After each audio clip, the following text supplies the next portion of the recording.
जय हिंद मित्रांनो, स्वागत आहे तुमचं गुरुजी यूट्यूब चॅनलवर. मित्रांनो, शिक्षक भरती संदर्भात महत्त्वाचे अपडेट या रोजच येत आहेत.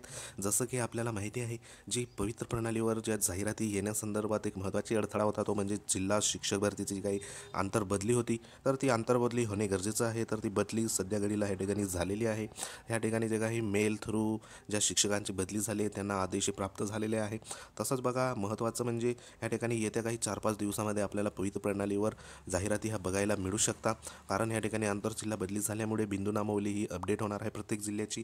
आणि ती एकदा अपडेट झाली का आपल्याला जाहिराती आणि प्रेफरन्स हे एकदा त्या जे काही पवित्र प्रणालीवर आहे आपल्याला पाहावयास मिळू शकतात. तसंच बघा, जी काही पेसा शिक्षक भरती होती, तर ती शिक्षक भरती जे आपले टेटचे जे काही मार्क्स होते, तर त्या टेटच्या मार्क्सच्या आधारावर ह्या ठिकाणी पेसा भरती ही ऑफलाईन पद्धतीने ह्या ठिकाणी होत होती. तर त्याच्यामध्ये बरेच जे काही जिल्हा आहे त्याच्यामध्ये पेसा शिक्षक भरती संदर्भात डॉक्युमेंट व्हेरिफिकेशनपर्यंत तसं समुपदेशनपर्यंत ह्या ठिकाणी सर्व कार्यवाही झालेली आहे.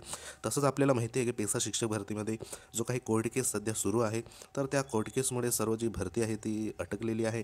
तर ह्याच्यामध्ये जे काही 9 तारखेला जी काही सुनावणी होणार आहे ती तर होईलच, त्याच्यात काही शंका नाही. तसंच बघा, जे काही समजा आता 4-5 दिवसात जर पवित्र प्रणालीवर जर जाहिराती जर आल्या, तर त्याच्यामध्ये नॉन पेसाची जी काही जाहिराती असणार आहे, तर त्या वेकन्सी त्या ठिकाणी आपल्याला पाहाव्यास मिळू शकतात. तर अशा पद्धतीमध्ये समजा जर 9 तारखेच्या आतमध्ये यदाकधी जर जाहिराती पवित्र प्रणालीवर अपलोड झाल्या आणि प्रेफरन्सचं जे काही जनरेटचं त्या ठिकाणी नोटिफिकेशन आलं, तर ह्यामध्ये महत्त्वाचा मुद्दा म्हणजे पेसा जे शिक्षक भरतीमध्ये ज्या उमेदवारांचं ह्या ठिकाणी नाव आलेलं होतं किंवा पेसा क्षेत्रामध्ये ज्या उमेदवारांचं यश केलेलं होतं, अशा उमेदवारांनी नॉन पेसा जी काही शिक्षक भरती होणार आहे पवित्र प्रणालीद्वारे, तर त्याच्यामध्ये प्रेफरन्स या ठिकाणी ते देता येईल का, हा एक महत्त्वाचा प्रश्न सर्व उमेदवारांच्या मनामध्ये सध्या घडीला आहे. तसंच आपल्या जे काही यूट्यूब चॅनलवर देखील बऱ्याच मित्रांनी या ठिकाणी कमेंट करून प्रश्न देखील विचारला होता. तसंच बघा, नॉन पेसापदी जर निवड झाली तर परत पेसा शिक्षक भरतीत परत त्यांना चान्स मिळेल का, हा एक महत्त्वाचा प्रश्न होता. ह्याच्यात 2 प्रश्न आपल्या ज्या काही माइंडमध्ये सध्या फिरत आहेत. त्याच्यात म्हणजे पेसा शिक्षक भरतीतील जे उमेदवारांचं व्हेरिफिकेशन झालं आहे किंवा पेसा भरतीमध्ये जे उमेदवार होते, तर अशा उमेदवारांना जी काही पवित्र प्रणालीवर जी शिक्षक भरती नॉन पेसाची या ठिकाणी होणार आहे त्याच्यामध्ये प्रेफरन्स देता येईल का. आणि दुसरा म्हणजे नॉन पेसापदी निवड झाली तर परत पेसा शिक्षक भरतीत येता येईल का. ह्या असे 2 प्रश्न महत्त्वाचे सध्या आपल्याला ह्या ठिकाणी उद्भवलेले आहे. तर त्या संदर्भात महत्त्वाचं आजच्या व्हिडिओमध्ये आपण माहिती जाणून घेणार आहोत. व्हिडिओ हा थोडा लांब होऊ शकतो, पण निश्चित तुम्ही शेवटपर्यंत बघा, जेणेकरून तुम्हाला जी काही महत्त्वाची माहिती आहे ती तुम्हाला भेटला. तर बघूया ते महत्त्वाची पेसा शिक्षक भरती प्रक्रिया संदर्भात महत्त्वाची जी काही अपडेट आहे ती आपण पुढे बघूया. तर मित्रांनो, जे काही शिक्षक भरतीची होणार आहे त्या संदर्भात महत्त्वाचे जे काही जीआर असेल, पत्र असेल, ते महत्त्वाचे या ठिकाणी इश्यू झालेले आहे. तर त्याच्यामध्ये आपण एकंदरीत जे महत्त्वाचं आहे तर ते पत्र बघा, तुम्हाला दाखवतो मी. या ठिकाणी एक जीआर जो निघाला होता तो आहे 21 जून 2023चा. या ठिकाणी तुम्ही बघू शकतात, जो शालेय शिक्षण व क्रीडा विभागाचा महत्त्वाचा जो शासन निर्णय होता 21 जून 2023चा. तर ह्याच्यामध्ये बघा, महत्त्वाचं जे काही शिक्षक अभियोग्यता व बुद्धिमत्ता चाचणी परीक्षेचा आधारित जिल्हा परिषदेअंतर्गत करावयाच्या पदभरती संदर्भात रिक्त पदे निश्चित करण्याबाबत व नियुक्ती शिक्षकांच्या बदलीबाबत सुधारित अटी शर्ती लागू करण्याबाबत असं या ठिकाणी महत्त्वाचं हे जे काही जी आर होता, तर तो जी आर ह्या ठिकाणी निघालेला होता. तर ह्याच्यामध्ये बघा, महत्त्वाचे जे काही मुद्दे होते तर ते मुद्दे आपण बघूया, जेणेकरून आपल्याला जे काही भरती आहे त्याच्यामधील जे काही प्रश्नाची उत्तरं आहेत ते या ठिकाणी मिळू शकेल. तर या ठिकाणी बघा, ते जवळपास जे ह्या जी आरमध्ये 30,000 जे काही शिक्षकांची पदे भरण्यात येणार असल्याचे जे आश्वासन माननीय शिक्षण मंत्री यांनी या ठिकाणी बघा अर्थसंकल्पीय अधिवेशनादरम्यान या ठिकाणी उपस्थित जे काही होतं तारांकित प्रश्न, त्याचं उत्तरामध्ये या ठिकाणी देण्यात आलेले होते की त्याच्यात 65,111 पदे या ठिकाणी सध्या रिक्त आहे. त्याच्यामध्ये 30,000 जी पदं आहे ती भरण्यात येणार असं या ठिकाणी म्हणण्यात आलं होतं 2 नंबरच्या मुद्द्यामध्ये. तसंच बघा, जे महत्त्वाचं होतं तर ह्याच्यामध्ये जे भरतीची कार्यवाही होणार होती तर ती एकूण रिक्त पदेच्या या ठिकाणी बघा 3 नंबरचा जो मुद्दा होता, तर तो 3 नंबरच्या मुद्द्यामध्ये या ठिकाणी 80% पदे ह्या ठिकाणी बघा भरण्यात येणार होती. पण आत्ता जो काही सध्याचा जो काही जी आर किंवा पत्र निघालं आहे त्याच्यामध्ये एकूण रिक्त पदेच्या 70% पदं ह्या ठिकाणी पवित्र प्रणालीमध्ये भरण्यात येणार आहे असं या ठिकाणी महत्त्वाची माहिती या ठिकाणी देण्यात आलेली आहे. तसंच बघा, जो काही महत्त्वाचा जो मुद्दा आहे पुढचा, तो आहे ह्या ठिकाणी तुम्हाला दाखवतो मी. तर ह्याच्यात तुम्ही बघू शकतात, जे ह्या ठिकाणी जो 4 नंबर आणि 5 नंबरचा जो मुद्दा दिला आहे, तर ह्याच्यात तो तुम्ही बघू शकता 4 नंबर मुद्द्यामध्ये ह्या ठिकाणी देण्यात आला आहे का नव्याने नियुक्त झाल्यानंतर सदर शिक्षकास जिल्हा बदलीचा हक्क राहणार नाही. म्हणजे जे काही आताची काही भरती होणार आहे, तर ज्या जिल्ह्यामध्ये ज्या शिक्षकाची नियुक्ती झाली, तर त्या जिल्ह्यामध्येच त्याला पूर्ण जे रिटायर होईपर्यंत ह्या ठिकाणी त्याला सर्व्हिसही करायला पडेल, नोकरीही करायला पडेल, अशा संदर्भात हा महत्त्वाचा 4 नंबरचा मुद्दा होता. आणि त्याचबरोबर अतिमहत्त्वाचा मुद्दा म्हणजे 5 नंबरचा जो काही मुद्दा ह्या ठिकाणी देण्यात आलेला आहे, जो आपल्या ज्या काही पेसा भरती आहे त्याला देखील ह्या ठिकाणी हा मुद्दा लागू होणार आहे.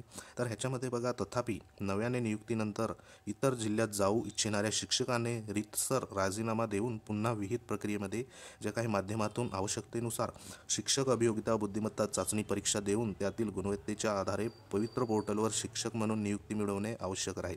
तर ह्या ठिकाणी हा अतिशय महत्त्वाचा आणि IMP मुद्दा ह्या ठिकाणी ह्या जे GR आहे 21 तारखेचा, तर ह्याच्यात देण्यात आला आहे.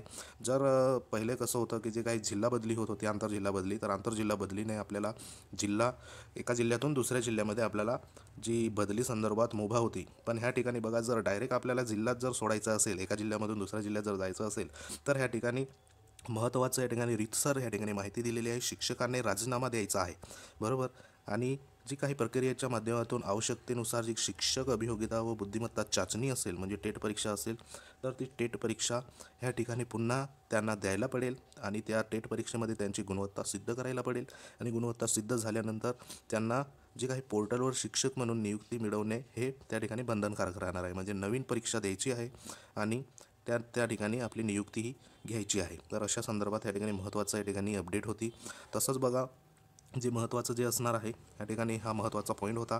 जर एखाद्या जिल्ह्यामध्ये तुम्हाला परत त्याच पदासाठी किंवा त्याच भरतीसाठी जर जायचं असेल, तर तुम्हाला परत टेट परीक्षा ही द्यायला पडेल आणि परत मेरिटमध्ये यायला पडेल आणि तेव्हा तुम्हाला पुन्हा ही दुसरी नियुक्ती मिळू शकते. तसंच बघा, महत्त्वाचं जे पत्र होतं या ठिकाणी तुम्हाला एक पत्र होतं पेसा भरती संदर्भात.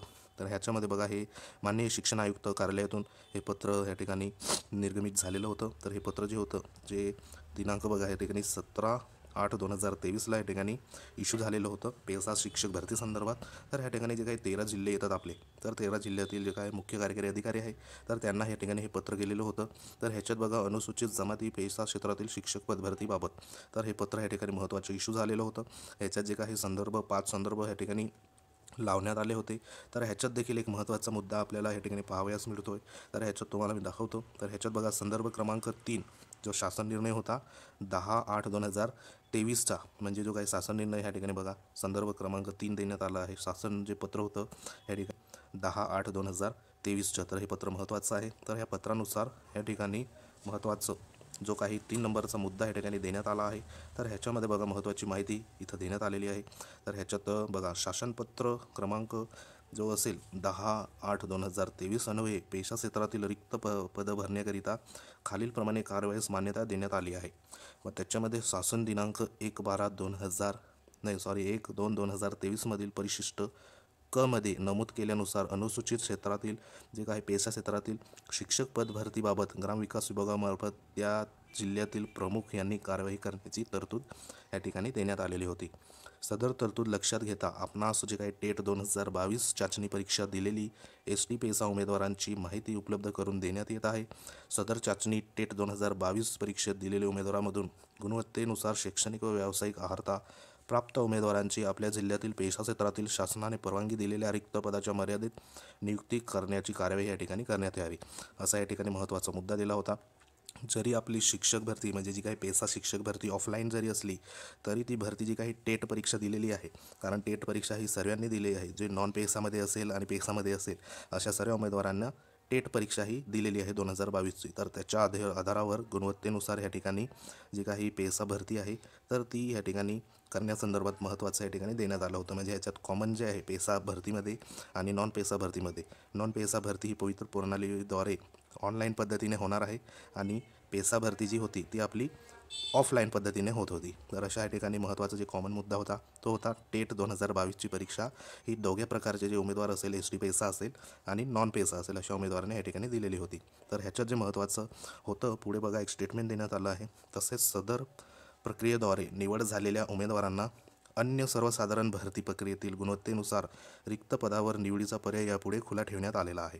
म्हणजे या ठिकाणी काय देण्यात आलं आहे, ज्या उमेदवारांनी टेट परीक्षा ही दिलेली आहे, तसंच पेसा शिक्षक भरतीमध्ये त्यांना चान्स हा मिळालेला होता, म्हणजे जे पेसा भरतीसाठी त्यांनी यस केलं होतं, तर त्यांना पेसा भरतीमध्ये ज्या काही निवड प्रक्रियेत झालेल्या उमेदवारांना अन्य जे सर्वसाधारण भरती प्रक्रियेमध्ये गुणवत्तेनुसार रिक्त पदावर निवडीचा पर्याय यापुढे खुला ठेवण्यात आलेला आहे. म्हणजे जे पेसा भरती आहे, तर त्या पेसा भरतीमधील जे निवड यादीमध्ये जे उमेदवार असेल, म्हणजे ज्या रँकिंगमध्ये उमेदवार असेल, तर त्या उमेदवारांना जे काही अन्य जे सर्वसाधारण भरती असेल, म्हणजे पवित्र प्रणालीवरील जी काही भरती आहे नॉन पेसाच्या जागेमध्ये, कारण नॉन पेसाच्या जागेमध्ये संपूर्ण महाराष्ट्रातील जे काही एस टी उमेदवार असतात, तर त्या एस टी उमेदवारांना त्या ठिकाणी भरतीमध्ये प्रेफरन्स देण्याचं या ठिकाणी देण्यात आलेलं आहे. म्हणजे त्या ठिकाणी कोणत्याही जिल्ह्यातील उमेदवार, कोणत्याही जिल्ह्यातील ज्या शाळा असतील, व्यवस्थापन असेल, त्या ठिकाणी प्रेफरन्स हा देऊ शकतो. तर ह्याच्यामध्ये सरळ ह्या ठिकाणी सांगण्यात आलं आहे की जे प्रक्रियेद्वारे निवड झालेल्या उमेदवारांना अन्य सर्वसाधारण भरतीतील गुणवत्तेनुसार ह्या ठिकाणी रिक्त पदावर निवडीचा यापुढे खुला ठेवण्यात आलेला आहे पर्याय. म्हणजे या ठिकाणी पेसा भरतीमधील जे उमेदवार असेल, तर ते उमेदवार जी नॉन पेसा शिक्षक भरती होणार आहे पवित्र प्रणालीवर, तर त्याच्यामध्ये देखील ह्या ठिकाणी प्रेफरन्स देऊ शकतात. पण तिकडे जर समजा नॉन पेसामध्ये तुम्हाला निवड झाली, कारण नॉन पेसामध्ये कुठंही आपली निवड होऊ शकते आणि पेसामध्ये आपला स्वतःचा जिल्हा हा आपल्याला मिळत असतो. तर ह्याच्यामध्ये जर समजा नॉन पेसामध्ये तुमची जर निवड झाली, तर पुन्हा ह्या ठिकाणी पेसा भरतीमध्ये जर समजा आता पेसा भरती ही शासनामध्ये म्हणजे कोर्टामध्ये ह्या ठिकाणी अडकून पडलेली आहे. यदाकदाचित जर समजा 9 तारखेनंतर जर पेसा भरतीचं ह्या ठिकाणी काही निकाल लागला आणि परत पेसा भरतीची कार्यवाही परत सुरू झाली आणि 9 तारखेआधी जर समजा पवित्र प्रणालीवर जाहिराती आल्या आणि नॉन पेसाच्या ज्या काही प्रेफरन्स लॉक करण्यासंदर्भात सूचना आल्या 9 तारखेच्या आधी, 9 जानेवारीच्या आधी, तर तुम्हाला ह्या ठिकाणी स्वतःचं ह्या ठिकाणी स्वतः निर्णय घ्यायला पडेल का आपल्याला नॉन पेसा भरतीमध्ये ह्या ठिकाणी जायचं आहे का ह्या ठिकाणी शासनाचं जे काही कोर्टाचा निर्णय असेल, तर त्या निर्णयाची ह्या ठिकाणी पेसाच्या निर्णयाची वाट बघायची आहे. तर ह्या ठिकाणी आपल्याला स्वतःला ह्या ठिकाणी सत्सविवेक बुद्धीने निर्णय हा घ्यायला पडेल. कारण ह्या ठिकाणी स्पष्ट उल्लेख आहे, पेसा भरतीतून ह्या ठिकाणी तुम्ही नॉन पेसा भरतीमध्ये तुम्हाला जाता येईल, पण इकडून नॉन पेसा भरतीमधून जर तुमचं सिलेक्शन झालं आणि यदाकदाचित जर पेसा भरती परत सुरू झाली, तर तुम्हाला इकडे जर पेसा भरतीमध्ये यायचं असेल, तर ह्या ठिकाणी कोणताही असा उल्लेख देण्यात आलेला नाही का तुम्ही जी टेट परीक्षा जी दिलेली होती, तर त्या टेट परीक्षेमधूनच ह्या ठिकाणी परत तुम्हाला पेसा, कारण जो काही वरील जो 21 तारखेचा GR होता, त्याच्यात स्पष्ट उल्लेख या ठिकाणी करण्यात आलेला आहे का जर तुम्हाला दुसऱ्याच जिल्ह्यामध्ये ह्या ठिकाणी जर नियुक्ती झाली आणि तिथून जर दुसरीकडे तुम्हाला जायचं असेल, तर पुन्हा तुम्हाला टेट परीक्षाही द्यायला पडेल, पुन्हा तुम्हाला गुणवत्ता सिद्ध करायला पडेल, तेव्हाच तुम्हाला ह्या ठिकाणी स्वतःचा जिल्हा किंवा दुसरा जिल्हा ह्या ठिकाणी तुम्हाला त्या ठिकाणी जाता येईल.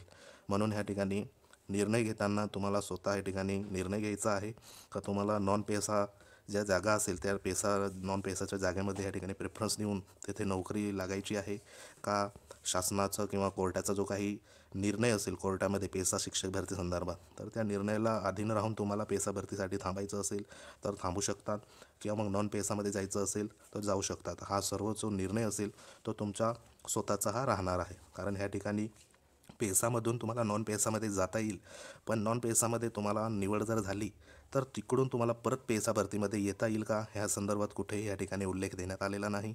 तर एकदा तुम्ही ह्या ठिकाणी महत्त्वाचं या ठिकाणी कन्फर्म करा आणि स्वतःचा निर्णय हा तुम्ही स्वतः घेऊन पेसा भरती आणि नॉन पेसा भरतीमध्ये या ठिकाणी तुम्ही स्वतःचा निर्णय स्वतः घेऊन तुम्हाला जे या ठिकाणी योग्य वाटेल ते तुम्हाला त्या ठिकाणी तुम्ही स्वतः करू शकतात. तर समजा 9 तारखेच्या आधी जर नॉन पेसाच्या ज्या काही वेकन्सी असेल किंवा पवित्र प्रणालीवर जाहिराती आल्या, तर 9 तारखेपासून जेवढी वेळ देण्यात येईल रेफरन्स देण्यासाठी, तर तुम्ही तेवढी वेळ ह्या ठिकाणी थांबू शकतात, जेणेकरून 9 तारखेला ह्या ठिकाणी जी अपडेट येणार आहे जी पेसा शिक्षक भरती किंवा पेसा कोर्ट केस संदर्भात, तर ह्या ठिकाणी 9 तारखेला आपल्याला कळेल. पण यदा कदाचित जर 9 तारखेला या ठिकाणी कोणताही ह्या ठिकाणी मार्ग नाही मिळाला किंवा पेसा शिक्षक भरती किंवा पेसा कोर्ट केसबद्दल कोणता या ठिकाणी जे काही मार्ग होता तर तो या ठिकाणी न मिळाला, तर या ठिकाणी जर तारीख कदाचित पुढे जर गेली, तर या ठिकाणी तुम्हाला नॉन पेसाची भरती असेल तर ह्याच्यामध्ये तुम्हाला सत्सक विवेक बुद्धीने या ठिकाणी विचार करून या ठिकाणी तुम्हाला प्रेफरन्स द्यायचे आहे. तो सर्व जो काही निर्णय असेल तो तुमचा स्वतःचा असणार आहे. तर ह्या ठिकाणी ही अतिशय महत्त्वाची माहिती होती. तुम्हाला ह्याच्यातून जे तुमचे प्रश्न होते ते थोडेफार क्लिअर झाले असेल एक आशा या ठिकाणी करतो मी. तसंच अतिशय महत्त्वाचा व्हिडिओ होता. व्हिडिओ आवडला असेल तर लाईक करा आणि तुम्ही जर आपल्या चॅनलवर नवीन असाल तर चॅनलला सबस्क्राईब करा. अशाच प्रकारच्या नवनवीन माहितीसाठी भेट देत राहा. तर भेटूया पुढच्या एखाद्या नवीन माहितीमध्ये. तोपर्यंत जय हिंद, वंदे मातरम.